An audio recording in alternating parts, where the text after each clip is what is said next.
This is the Frost and Linen Afghan. Glacier blue and aran cream, 4 different stitches, and a design that is all about contrast in color, in texture, and the way it just feels in your hands. I'm Ray, welcome to Day with Ray, and today I'm going to walk you through every single section of this blanket, from materials all the way through seaming, so you can make your own Frost and Linen Afghan. Let's get into it.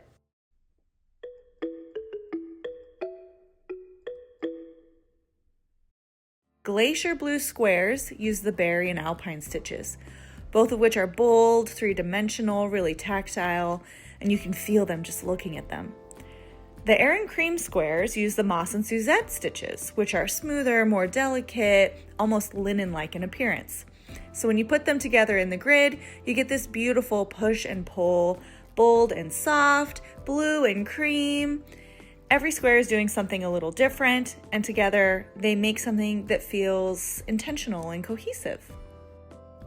Here are the supplies you'll need to make the Frost and Linen Afghan. I used loops and threads, impeccable acrylic yarn, in glacier and aran, a size I9, which is a 5mm crochet hook, and you'll need scissors, a measuring tape, a yarn needle, and stitch markers if you like to use them. If you plan on making any changes to your version of the Afghan, please see my free pattern on my website for more information about exact yardage used per square.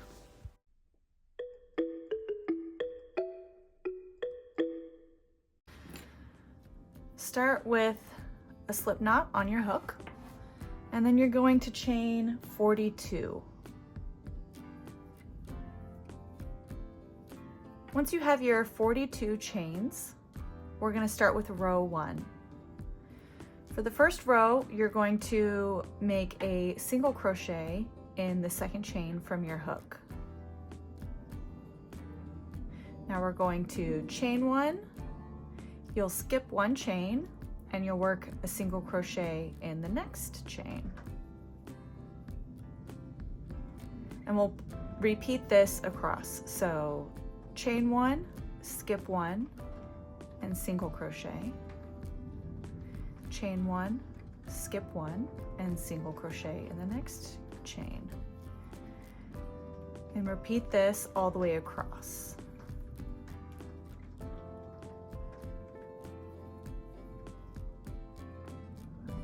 As you approach the end, you'll chain 1, skip 1, and you'll work a single crochet in the last chain. From here, you'll chain 1 and turn your work around. So now we're going to start row 2. In row 2, you're going to start with a slip stitch in the first stitch. So the chain 1 you just made does not count as a stitch. We're going to go ahead and make a nice loose slip stitch in that first stitch. Next up, there's a chain space from the previous row. You're going to work a single crochet in that chain space. And then from here, you're going to continue the chain 1, skip 1 stitch from the last row, and then work a single crochet in the next chain space. Chain 1, skip 1, single crochet in the next chain space. And you'll continue that all the way across until you have 2 stitches remaining for this row.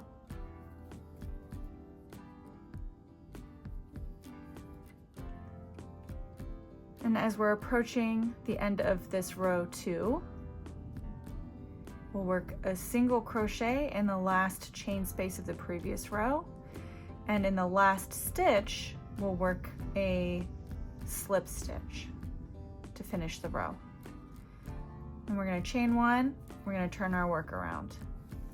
So throughout this whole square, that chain 1 at the end of your row or the beginning of the next row does not count as a stitch. So now for row 3, we're going to start with a single crochet. Single crochet. And then we'll continue on with our chain 1, skip the stitch, and then single crochet in the next chain space from the previous row. chain 1, skip 1, single crochet in the chain space. And you'll continue this all the way to the end. And for this row 3, you will work a single crochet in the final stitch. Single crocheted in the final chain space. From the previous row, we chained 1. We're going to skip 1, and then our final single crochet will go into that slip stitch from the previous row to finish your row. Chain 1 and turn. So now you'll just continue alternating those 2 rows. So now we're back onto repeating row 2, which starts with a slip stitch in this first stitch, followed by a single crochet in the chain space from the previous row, and then continuing the chain 1, skip 1, single crochet in that chain space from the previous row. Chain 1, skip 1, single crochet. Chain 1, skip 1, single crochet. So you'll do this all the way to the end, and you'll finish with that slip stitch for this row. And then continue alternating rows 2 and 3 until you've completed 40 total rows, and you ensure that your square, your whole square, is 10 inches by 10 inches. And that will complete your moss stitch square.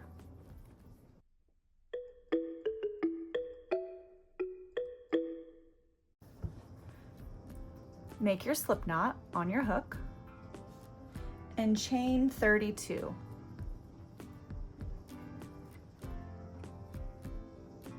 Once you have your 32 chains, in the second chain from the hook, you're going to work a single crochet. And in that same chain, you're going to work a double crochet. Next, we're going to skip 1 chain, and in the next chain work a single crochet and a double crochet in that same chain. We're going to continue this across. Skip 1, single crochet, and a double crochet in the same stitch. Skip 1, single crochet, and a double crochet, and continue that across to the end until you have 2 stitches remaining. Okay. Here we are at the end of our chains, where we're going to skip 1 and then work just a single crochet in this final stitch.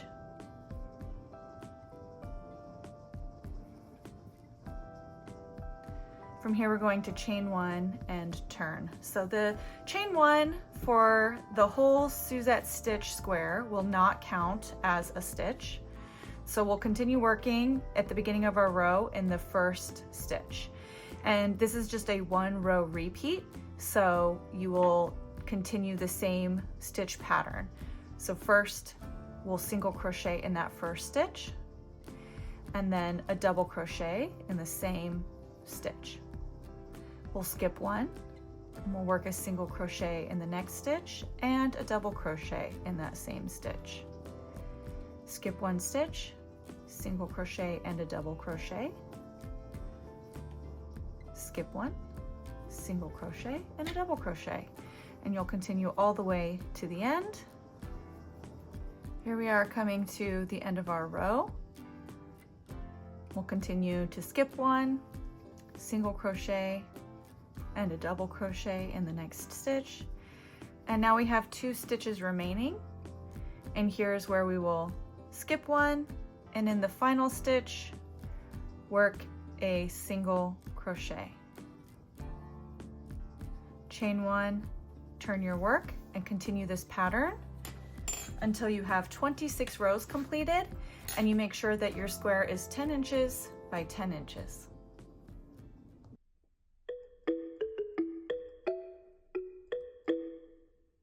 Start with a slip knot on your hook and chain 32.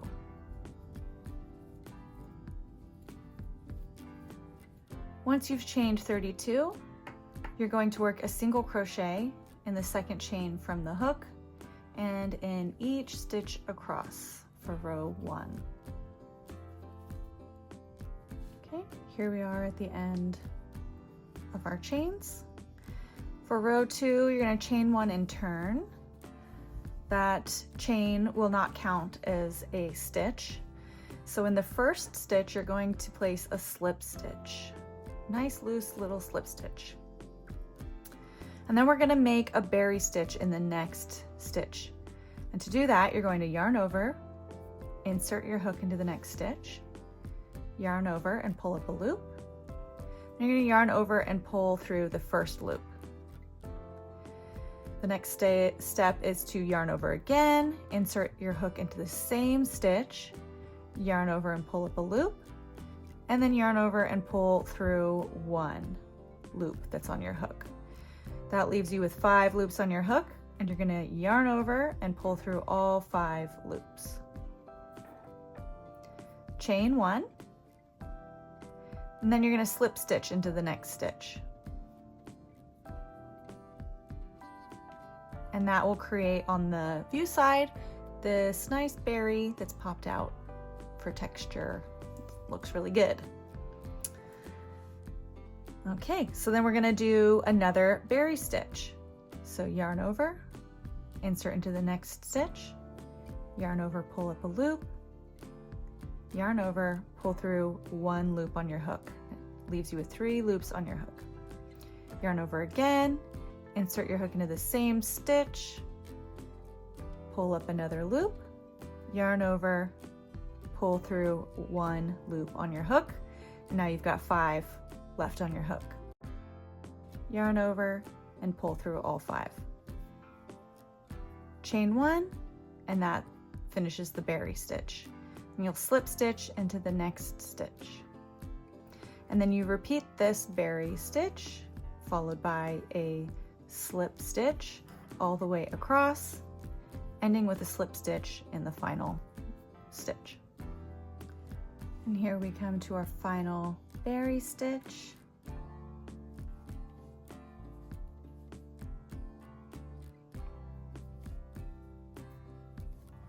And then a final slip stitch in the last stitch. So that's our row of berry stitches, row 2. So now we're going to chain 1 and turn to start row 3. For row 3, we will start with a single crochet in this first stitch. Then we're going to skip a stitch, and if you kind of turn to look at the top of the row to really see where these V's are worked, so that you can see where the top of the berry stitches are, we're going to skip this first one, and then we're going to work a slip stitch into the next one. Slip stitch there to the top of the berry. Then you're going to work a single crochet in the next stitch.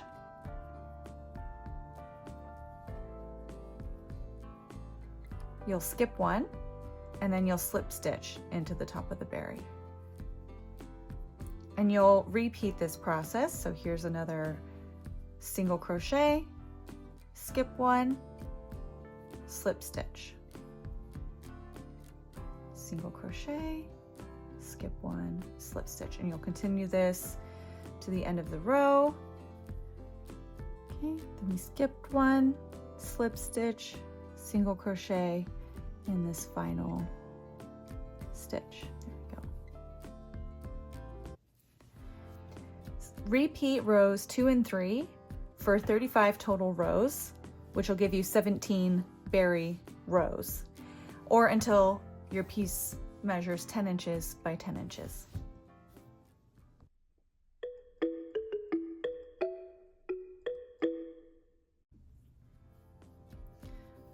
Start with a slip knot on your hook and chain 31.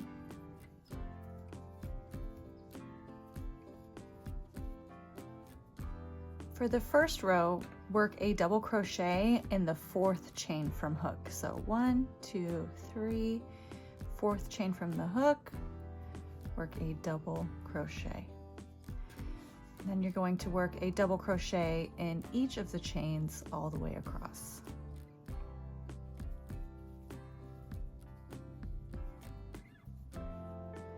And the final double crochet in the final chain. For row 2, chain 1 and turn. That chain 1 is not going to count as a stitch in this row, so go ahead and place a single crochet in the first stitch and in each stitch across. Now we'll do a row of single crochets.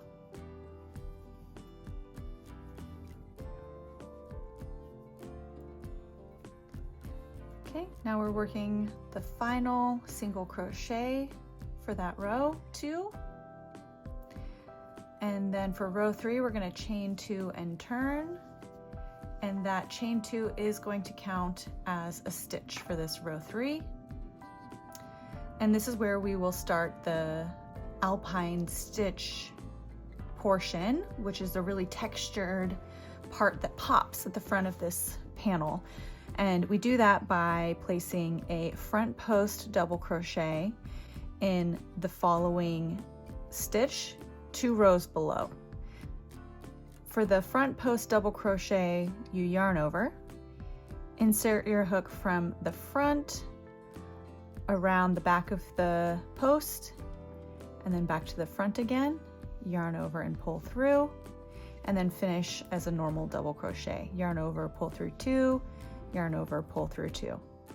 In the next stitch, we're going to do a regular double crochet, and as a reminder, we're going to skip the stitch behind that double front post double crochet that we just did, because we already have worked a stitch in that sort of space. So we're going to skip that stitch here and work our double crochet into the next stitch. Then we will do a front post double crochet, and we'll alternate that with a regular double crochet in the next stitch. And then continue across with a front post double crochet, followed by a regular double crochet.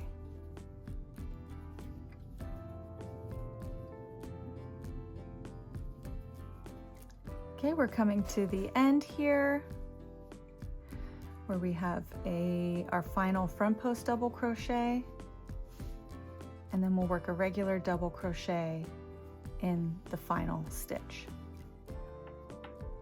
And that completes row 3. For row 4, it's going to be the same as row 2, chain 1 and turn. Start with a single crochet in that first stitch, and then a single crochet in each stitch all the way across.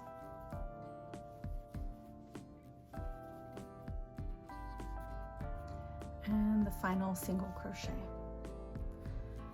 Okay, now we're going to chain 2 and turn.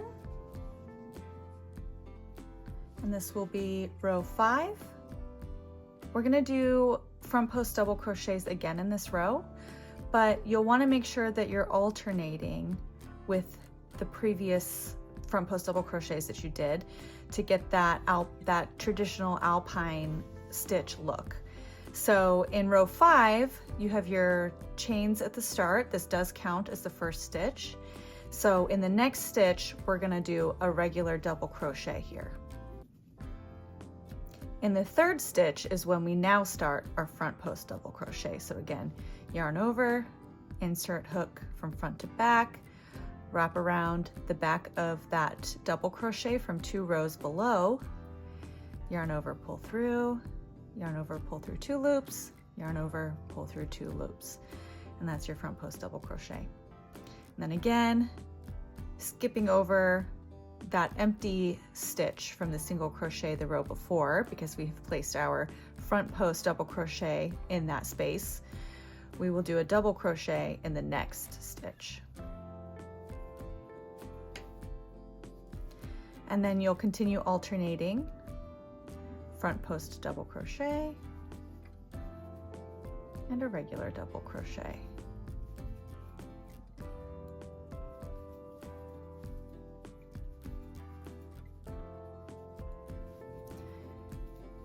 And continue until you have 2 stitches remaining in this row.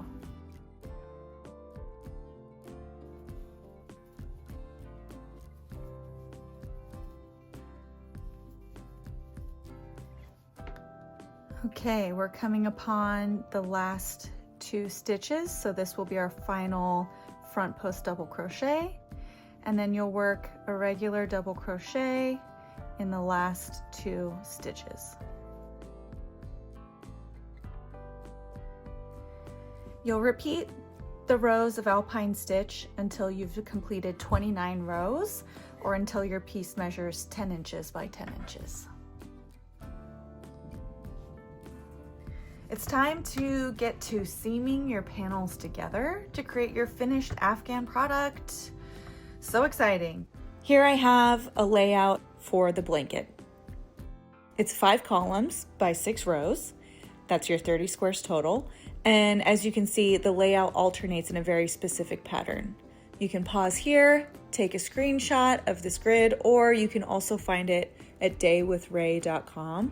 Now let's jump into seaming. I'm going to walk you through joining this moss stitch panel to the Alpine stitch panel and the Berry stitch panel. So if you're following me exactly, I will have in my first row of panels the Berry stitch next to the Suzette stitch, and alternating back and between those 2 panels the whole way across. And then in the next row, I'm doing the moss stitch paired with the Alpine stitch, and those will alternate across. And of course, you've got your colors to consider as well.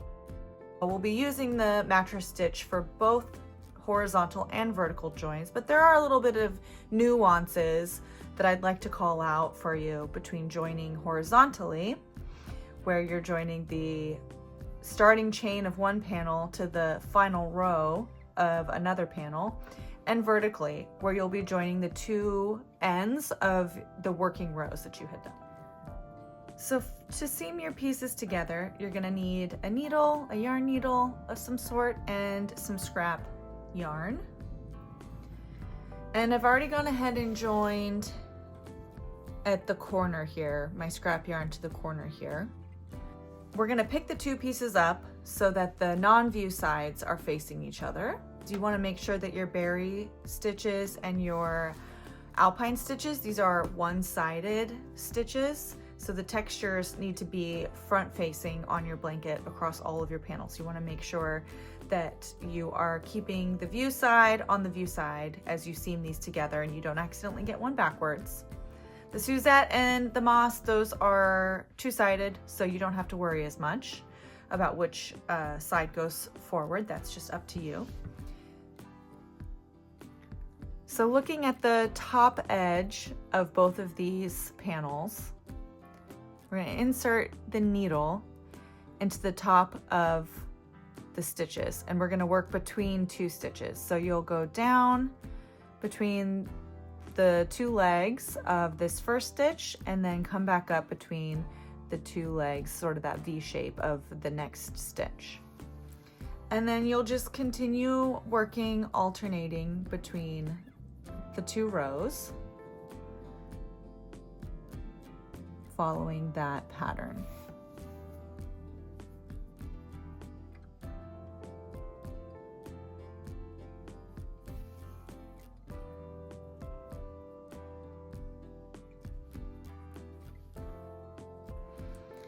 So you're going to continue that all the way across. Now, the thing to remember as you're joining these panels is that each of these squares had a different number of starting chains and a different number of rows.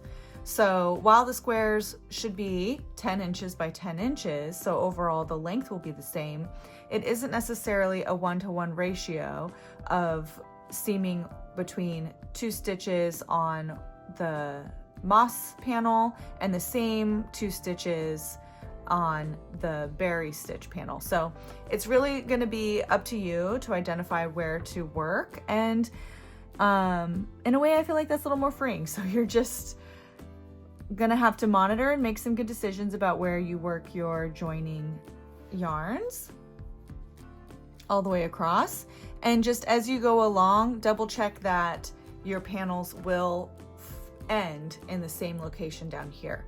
If you start working too many joins in one panel versus the other, you're gonna end up with a longer panel and they won't line up perfectly. So just as you're going along, take a look at how things are lining up at the end and make sure that you're not getting ahead of yourself on one panel versus the other panel and causing some pinching and some issues down the line.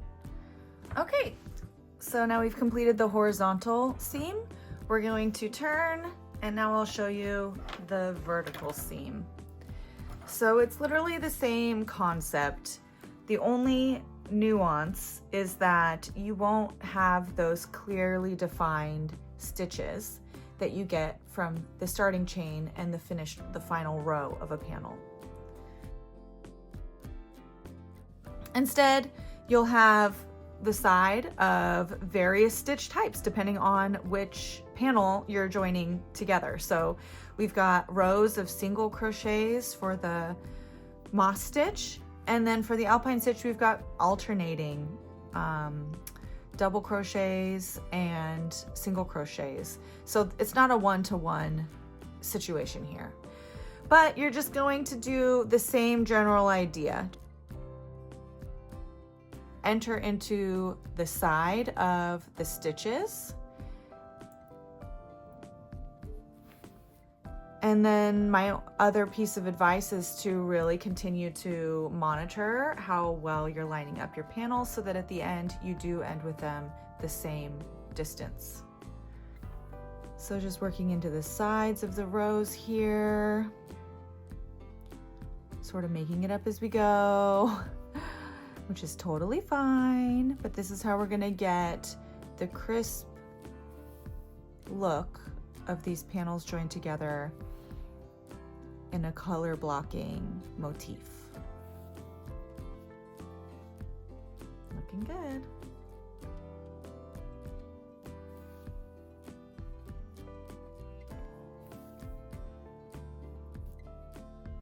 And that completes joining the moss stitch panel to the Alpine and the Berry stitch panel here. And there you have the Frost and Linen Afghan. I hope you love making this one as much as I did. If you have any questions, please drop them in the comments. Don't forget to grab the free pattern on my website, and if you make it, I would love to see it, so please tag me so I can cheer you on. If this video helped you, a like and a subscribe means the world and helps more people find Day with Ray. I'll see you in the next one.